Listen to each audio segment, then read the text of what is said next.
I can't remember exactly what I was doing that evening when I walked down the hallway into the living room, but I remember entering the living room and I saw my mom sitting in a chair in front of the TV and she was patting her eyes with tissue and crying. I had never seen her cry before. Hello, everybody. My name is Bishop Friesch, and welcome to My Life Through Music. The next song that is associated with the following memory is Imagine by John Lennon, of course, of the Beatles. And it was released in 1971. And regardless of our political views or our religious views, because let's face it, we're not all going to agree 100% on everything that this song is saying or what was written in it. But to me, in my opinion, it is a beautiful song to me. And I'm going to talk a little bit about the lyrics in just a few minutes. But when you listen to it, you first hear the gentle piano in the beginning. And then, of course, you have John Lennon's distinctive voice that comes in. And he's asking us to imagine. And I talked a little bit about imagination in a couple of songs ago, which I think is very important. And albeit those were simple, ideas of imagination, but he's asking us to imagine. To imagine, a lot of things that, we don't normally think about because of the day-to-day hustle and bustle. We get caught up in life, daily activities, Our minds are often occupied and somewhat distracted. But I think that he might be saying something along the lines of, just take a few moments and imagine or, consider a few things like no heaven or no heaven the way that you currently look at heaven is another way we could look at that. I don't know. Or on the opposite side of the spectrum, no hell. Again, at least in the way that we perceive it at this particular moment, in this time, in this place. No countries, he talks about no countries, no borders. Living for today. Nothing to kill or die for. And no religion too. And I found that really interesting because if you notice that he didn't say no God specifically, he said no religion. And I think there's a profound difference between talking about no religion or no God. And then he talks about living life in peace. What do those things mean to you exactly? Now, I know that for me personally, I look deep or deeper into songs, and they don't really always mean exactly what the words say on the surface. I go deep beneath the surface on a lot of songs, and they have a lot of different meanings from what you think they mean to you or to me. And I just want to ask you to just kind of look at that a little bit and ask yourself, what do some of these things and these concepts mean to me?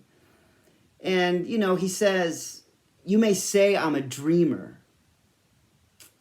And I think this might be, a hint of him understanding that a lot of people in this world, don't see things the way he did back then. and or maybe people not wanting to see the world or wanting to see the world in this way. Something to think about. I don't know for sure. I'm just trying to get myself and everybody else, you know, who wants to just think a little bit deeper, to think a bit. But the lines that really stick out to me above the rest, and they're all really profound. But when he talks about no need for greed or hunger, and a brotherhood of man. And I do think that is really beautiful. And this was, I believe, written in 1970 and then released in 1971. So we're talking 49, 50 years ago. But back then he was talking about no need for greed or hunger. Very interesting, I think. And the world will live as one. You know, he rounds out the song. And again, I do believe that this is a beautiful song from the heart. Now, do I believe all of these things?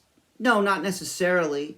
There are some undertones of some concepts and some ideas, some political ideas that I personally don't subscribe to. But I do believe in the spirit in which this song was written. You know, wanting peace, wanting to have a brotherhood of man, and no need for greed or hunger. I believe in all of that stuff. But I do remember that it was night, it was dark outside, and the TV was on. And we had this little medium-sized lamp in the corner on this little end table. And I remember walking down this short hallway that we had in one of our old houses. And I came into the living room, as I mentioned before, and my mom was sitting in a chair. We had a chair, it was kind of like a lazy boy type chair. And my dad was standing next to her left. So I was, you know, standing here. My mom was in between us, and my dad was standing off to her left.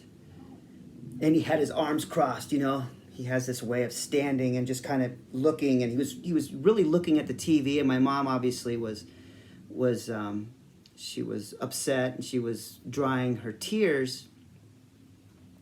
And, you know, I asked. I said, why is Mom crying? And, you know, obviously she didn't say anything. And my dad said, you know, John Lennon was killed tonight. And to be honest, at that age, I didn't make the connection at first. I didn't make the connection. The name didn't click. I didn't know who that was at the time. At 9 years old, I just associated singer, guitar player, drummer, you know. And, you know, it kind of reminds me of that scene in one of our favorite movies, The Sandlot. You know that scene where the main character, Smalls, he finally makes the connection that the great Bambino was actually Babe Ruth, you know? And that's kind of how it was. It wasn't exactly that. It was similar to that. And I was like, oh my gosh. And at that time, I didn't even know that they had broken up. They weren't a band anymore. You know, I was just going through my life with my head in the clouds in my little 9-year-old world. But after my dad had explained to me, you know, in detail, I remember thinking, he's the guy on that record. And he's gone. And at that time, I had a very, I guess we could say, an underdeveloped sense of death at that time. I mean, my grandparents at that particular time were still alive. And nobody close to me or my family, for that matter, had passed away. So death was kind of a foreign subject in my house, at least at that time. And I guess, I was pretty naive to it. And I was sad. I was sad after seeing that and hearing about that news for, a couple of reasons, The guy on the record was dead.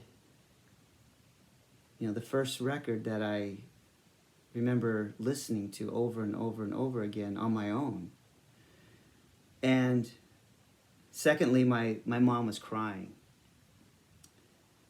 This song is in my life through music playlist to remind me of that day and the importance of the spirit of that song, regardless of how much we agree with it.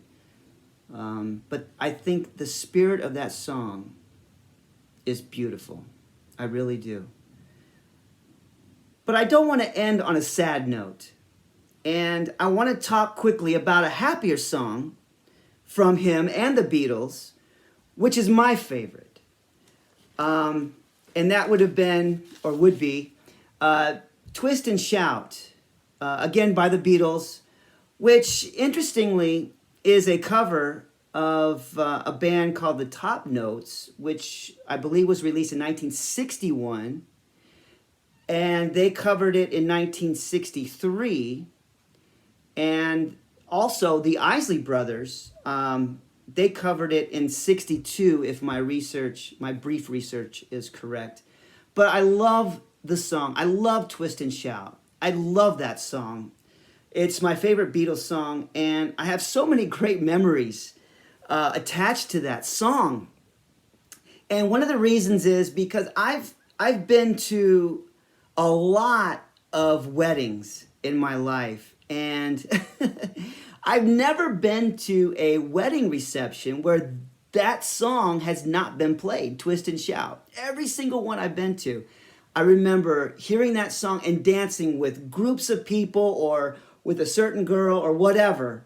I remember hearing that song, and it's a fun song because it brings people together. Everybody can twist, and wedding receptions are happy, and they're festive, and that's how I want to end this memory. Not in the sadness of John Lennon's death, but in the happiness of remembering all the great songs that he and the Beatles sang, and the laughing, and the dancing, and the having fun. That's what I want to remember. When I walked into our living room that night, I had to ask why my mom was crying.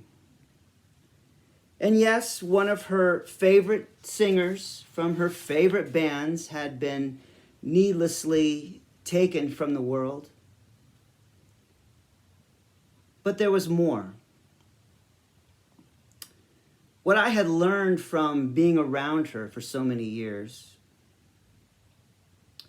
was that she was a gentle soul and an extremely happy person, always upbeat and positive. And all she ever really wanted was the best for, my brother and I, our family. And she wanted the best for the world. And while watching the news that night, that made her sad for this world. And that's why I really believe she was crying. I want to encourage you to check out these songs. They're both great songs. But, they're both on the opposite spectrum of emotion, I guess you could say. But I'll put the links in the bottom, and I really want to encourage you to check these songs out because I know what they mean to me, and find out what they mean to you. As always, I know your time is important, it's valuable, and I just want to thank you for just spending a little of it with me, talking about music. And I will see you in the next video.